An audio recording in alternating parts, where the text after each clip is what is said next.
بسم الله الرحمن الرحيم. سأل سائل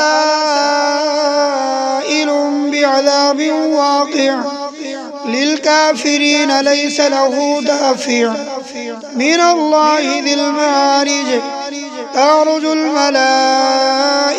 والروح إليه في يوم كان مقداره 50,000 سنة فاصبر صبرا جميلا إنهم يرونه بعيدا ونراه قريبا يوم تكون السماء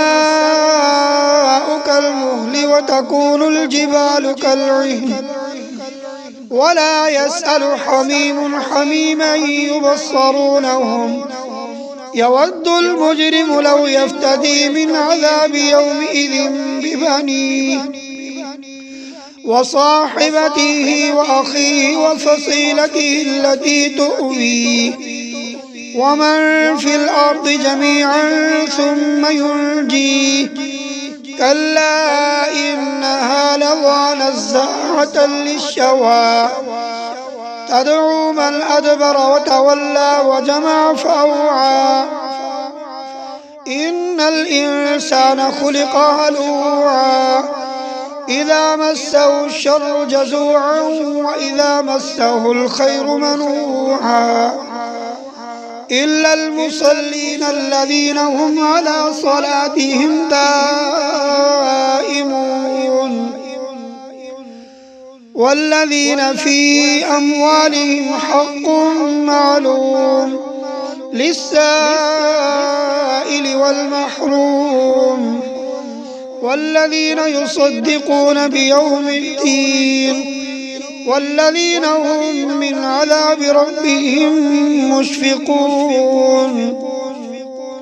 إن عذاب ربهم غير مأمون والذين هم لفروجهم حافظون